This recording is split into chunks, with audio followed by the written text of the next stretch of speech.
이 마스크 쓰고 이야기하기도 힘든데 저렇게 호흡이 긴 찬양을 부르시느라고 얼마나 매주 고생인지 모르겠습니다. 감사합니다. 예, 앞서 말씀드린 것처럼 방역 지침이 변경됨에 따라서 오늘서부터 소수지만 대면 예배가 시작되었습니다. 정말 드문드문 앉으셨지만 여러분들 얼굴 뵈니까 너무 반갑고요. 오늘 예배당에서 예배를 드리시는 특혜를 누리신 여러분들 축하드리고 또 집에서 예배 드리시는 분도 그리우시면 빨리 전화하셔가지고 선착순으로 예약을 하시기 바랍니다. 예. 오늘 본문 말씀은 교회력에 따른 성서 일과표가 제시한 것입니다. 이 성서 일과표는 올해 주연절 둘째 주일부터 다섯째 주일까지의 서신서 본문을 매주일 고린도전서에서 제시하고 있습니다. 지난 주일은 제가 설교를 안 했는데요. 여신도 주일이어서 둘째 주일인 지난 주일은 6장에서 본문이 있었고요. 셋째 주일인 오늘은 7장에서 본문이 있고, 그리고 넷째 주일과 다섯째 주일은 각각 8장과 9장에서 본문이 제시됩니다. 그래서 지금 이 주연절 기간 동안 고린도전서 6장서부터 9장까지를 쭉 이렇게 훑어보게 돼 있는 그런 스케줄입니다. 오늘 본문은 7장 29절로 31절인데요. 본문이 있는 7장 1절은 이렇게 시작합니다. 여러분이 적어보낸 문제를 두고 말하겠습니다. 이 말이 무슨 말인가 하면, 나 바울은 지금부터 이 고린도 교회 성도들이 편지로 나에게 질문한 것에 대해서 답하겠다는 뜻입니다. 그리고 이어지는 7장 전체에 걸쳐서 이 결혼과 관련된 여러 가지 문제에 관해서 바울은 이런저런 충고를 합니다. 그래서 뭐 시시콜콜한 문제를 다 여러분 성경 읽어보셨을 테니까 이제 다 충고하는데요. 이 결혼한 부부가 어떻게 잠자리를 가져야 되는지 하는 문제서부터 시작해서 과부나 처녀는 결혼을 하는 것이 좋은지 안 하는 것이 좋은지 이런 문제에 이르기까지 하여튼 결혼에 관련된 여러 가지 문제에 대해서 이야기합니다. 그러다가 도중에 약간은 뜬금없이 들리는 말을 하는데요. 그것이 바로 오늘의 본문 말씀입니다. 그 내용은 이러저러한 사람은 마치 그렇지 않은 사람처럼 살라는 것입니다. 바울은 왜 그렇게 말했을까요? 왜 안에 있는 사람은 없는 사람처럼 살라고 했을까요? 왜 우는 사람은 울지 않는 사람처럼 살고 기쁜 사람은 기쁘지 않은 사람처럼 살라고 했을까요? 그 이유는 때가 얼마 남지 않았고 이 세상의 형체는 사라질 것이다 라는 말 속에 담겨 있습니다. 즉 종말과 재림이 그 답입니다. 종말과 재림에 대해서는 그간 제가 여러 차례 말씀드렸습니다. 종말은 세상의 종말이 아니라 세상 악의 종말을 뜻하고, 그래서 종말은 악의 대청소라는 말로 대체할 수 있다고 했습니다. 또 재림은 단순히 예수님이 다시 오신다는 뜻이 아니라 예수님이 시작한 세상 악의 대청소는 그의 죽음과 부활과 승천으로 중단될 수 없고 언젠가 그가 다시 오셔서 완성할 것이다 라는 뜻이라고 했습니다. 그러니까 재림의 초점은 다시 오심에 있지 않고 청소의 완료에 있습니다. 바울은 세상 악에 대한 대청소가 그 대청소의 완료가 얼마 남지 않았고, 이제 그것이 끝나고 나면 현재의 세상 형체는 사라져 버릴 것이기 때문에, 달리 말하면 현재의 삶의 방식은 천지개벽할 것이기 때문에 지금의 세상에 대해서는 마치 아닌 것처럼 그런 태도로 살라고 그렇게 말한 것입니다.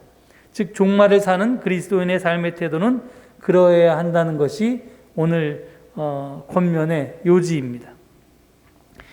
그런데 문제는 바울을 비롯한 초대 그리스도인들의 기대와 달리 예수 그리스도의 재림이 세상 악의 대청소의 완료가 자꾸 지연되었다는 것입니다. 그래서 부분적으로 이미 우리 가운데 시작된 하나님 나라가 아직까지도 2000년이 넘었는데도 완성에 이르지 못하고 있습니다. 이렇듯 이미 시작된 하나님 나라가 아직 완성되지 못했는데 그 이미와 아직 사이의 시간이 점점 길어짐에 따라서 여러 가지 부작용이 나타났는데 가장 큰 부작용은 악의 힘이 점점 커져서 악이 세상을 거의 모두 지배하게 되었다는 것입니다. 이에 따라서 악의 종말이 세상의 종말이나 인류의 종말과 같아지는 지경에까지 이르렀습니다. 그동안 세상 악이 확장되고 보편화되었다는 말입니다. 여러분 가운데 악이 세상을 거의 다 지배하게 되었다는 말에 이의가 있는 분도 있을 것입니다.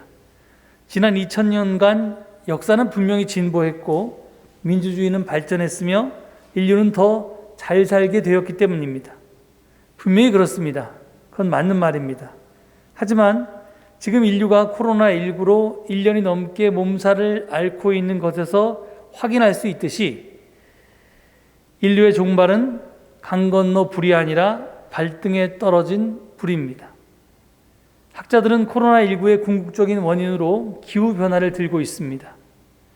지구의 온도 상승으로 인해서 그동안 빙하 속에만 존재하던 특정한 바이러스가 세상 밖으로 나오게 되었고 인류의 활동 범위가 확장됨에 따라서 그 바이러스와 접촉하게 되었으며 그것이 전 세계적인 감염병으로 번지게 되었다는 것입니다.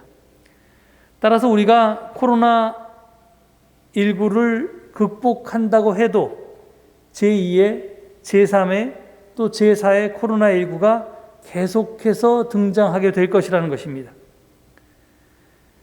그런데 이런 감염병은 앞으로 인류에게 닥칠 기후변화로 인한 재난에 비하면 아무것도 아닙니다. 진작부터 지구온도 상승으로 인한 급격한 기후변화는 전 세계 곳곳에서 가뭄과 홍수의 증가, 농업 생산의 감소, 해안 저지대의 침수, 대규모 화재, 기후난민과 분쟁 발생, 각종 감염병의 증가, 생물 멸종의 위기 등으로 나타난 바 있습니다. 작년 여름에 우리가 정말 역사상 유례없는 긴 장마를 겪은 것도 기후변화 때문이라는 것을 잘 알고 있습니다. 그것 때문에 작년에 가을 거지가 굉장히 힘들었는데요. 그것도 우리가 감내해야 했습니다. 오늘 본문 29절은 종말의 때가 얼마 남지 않았다고 했는데 현대 학자들은 2050년까지 인류가 온실가스 배출을 0으로 만들지 않으면, 제로로 만들지 않으면 인류는 멸망하게 될 것이라고 경고하고 있습니다. 그러니까 우리에게 남겨진 시간은 이제 겨우 30년밖에 없다는 것입니다.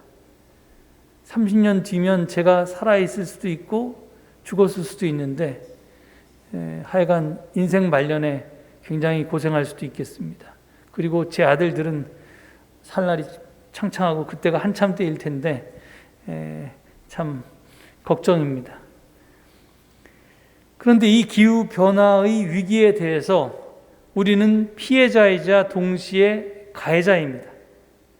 우리의 일상생활이 아무 생각 없는 소비생활이 지금의 기후위기를 초래했기 때문입니다.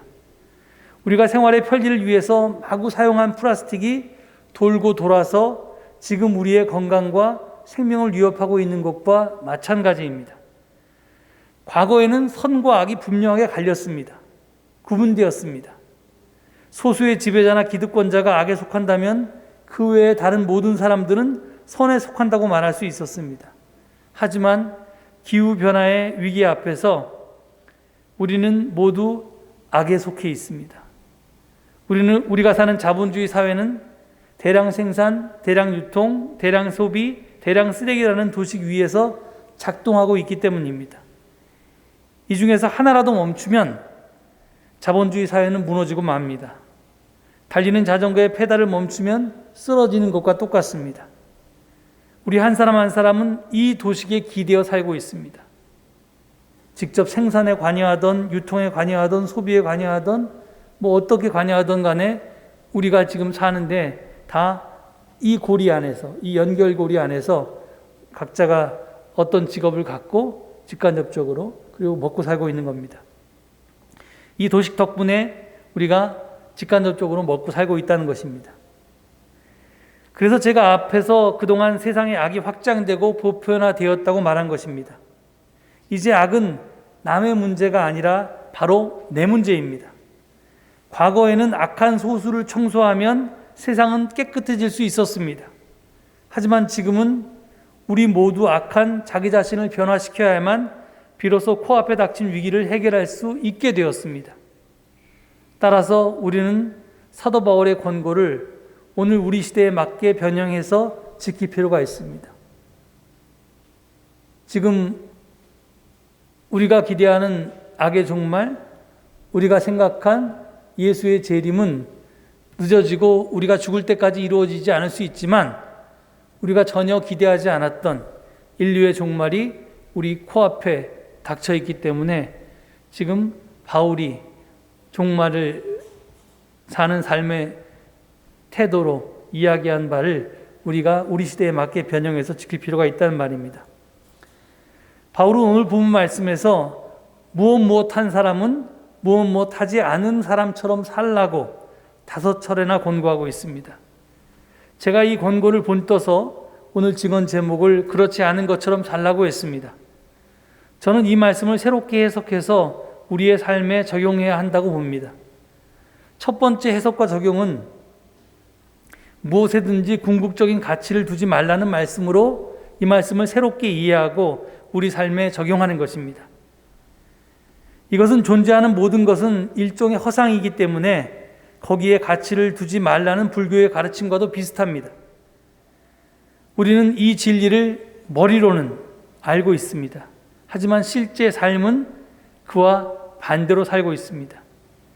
곧 사라질 것들이, 얼마 지나지 않아 변할 것들이 마치 영원할 것처럼, 영원히 변치 않을 가치를 지닌 것처럼 착각하고서 그걸 영원히 소유하려고 애쓰며 삽니다. 이런 우리에게 그렇지 않은 것처럼 살라는 말은 그 무엇에도 궁극적인 가치를 두고 살지 말라는 뜻으로 해석해서 우리 삶에 적용하면 매우 유익할 것입니다. 그 무엇에도 궁극적인 가치를 두지 말라는 말을 달리 표현하면 그 무엇도 절대화하지 말고 상대화하라는 말이 될 것입니다. 절대화라고 하는 것은 그것밖에 없다는 것입니다. 반대로 상대화라고 하는 것은 그것 없이도 산다는 말입니다. 그것 없으면 절대로 못 산다는 삶의 태도는 결국은 집착이 되고 나아가서 우상 숭배가 됩니다.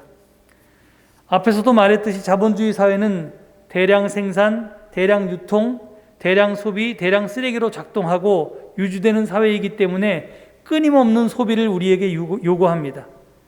따라서 매스컴은 직간접적인 광고를 통해서 너 그것 없이는 절대로 못 산다? 이렇게 우리를 유혹해서 소비와 소유의 궁극적인 가치를 두고 살게 만듭니다. 하지만 지금의 기후위기는 바로 이런 절제 없는 소비와 소유에서 비롯된 것임을 우리는 분명히 기억해야 합니다. 따라서 그렇지 않은 것처럼 살라는 바울의 권고는 절제 없는 소비와 소유의 삶의 방식을 넘어서라는, 초월하라는 말로 새겨드려야 할 것입니다. 소비와 소유가 우리의 행복을 보장하는 것이 아닙니다. 그것을 넘어서고 그것을 초월하는 것에 궁극적인 행복이 있다는 것을 우리는 깨달아야 합니다. 왜냐하면 절제를 잃은 소비와 소유는 그냥 우리가 이것을 갖고 싶은데 이것이 없으면 못 살 것 같은데 이것을 가지면 우리 욕심이 끝날 것 같지만 그것을 소유하는 순간 또 다른 소유욕이 우리에게 발동해서 또 다른 욕심이 생기고 그래서 저것도 가져야 하겠고 이렇게 해서 욕심이 욕심을 낳는 끊임없는 탐욕으로 우리를 이끌기 때문에 그렇습니다. 그렇기 때문에 이런 생활 방식을 넘어서는 것, 초월하는 것, 이것이 우리에게 요구되는 굉장히 중요한 생활의 태도입니다. 이 초월에는 남의 눈도 초월하는 것을 포함합니다. 왜냐하면 어떤 소비는 나를 위해서 하는 게 아니라, 물론 나를 위해서 하지만 궁극적으로는 남에게 보이기 위한 소비도 있기 때문입니다.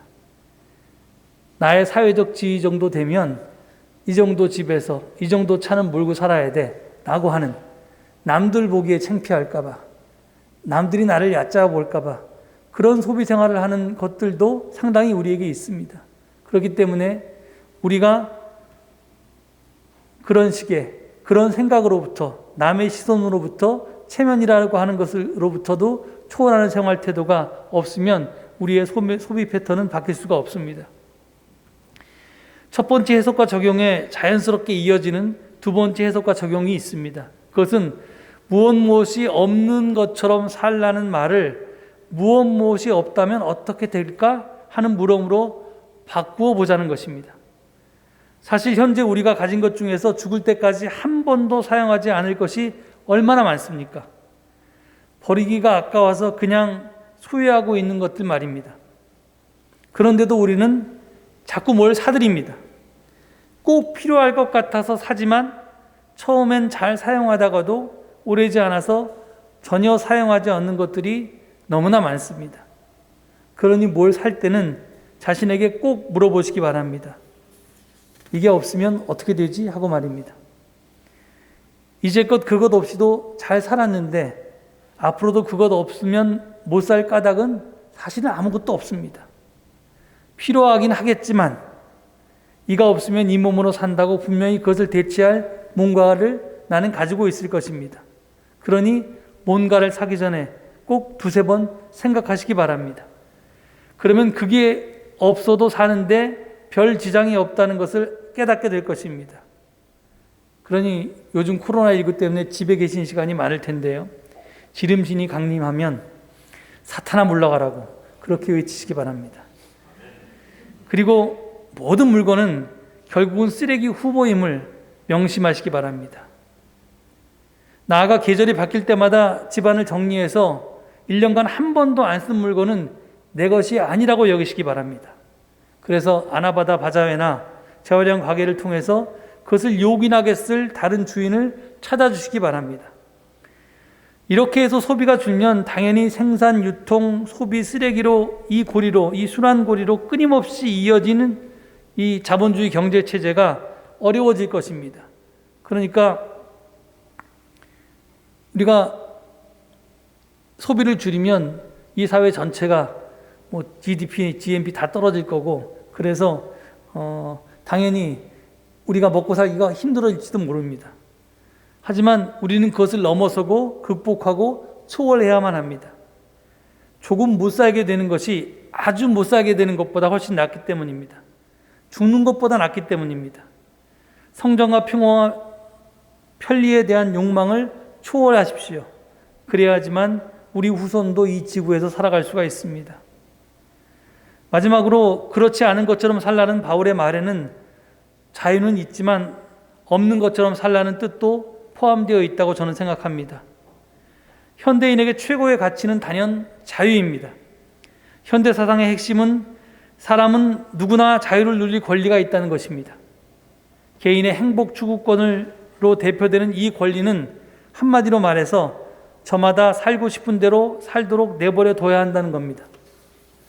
자유를 제약해야 할 유일할 때는 나의 자유의 행사가 남의 자유를 제약할 때뿐입니다. 당신이 뭔데 나더러 이래라 저래라 하는 거야? 뭐가 옳은지 당신이 어떻게 한다고 내게 당신의 판단을 강요하는 거야? 뭐 이런 말이 시대정신이 되다시피 했습니다.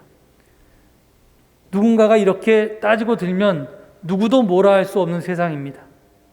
그 어떤 권위도 개인의 자유를 제약하지 못합니다. 과거에는 스승이 있어서 제자에게 전권을 휘두르다시피 했는데 지금은 어림도 없습니다. 요즘은 스승은 없고 전문가만 있다고 합니다. 사람들은 전문가에게 배우고 조언을 구하지만 그를 절대적인 권위를 가진 스승으로 여기지 않습니다. 자기 생각과 전문가의 조언이 엇갈리면 대개는 자기 생각을 따릅니다. 현대는 전문가는 많지만 스승이 없는 그런 시대입니다.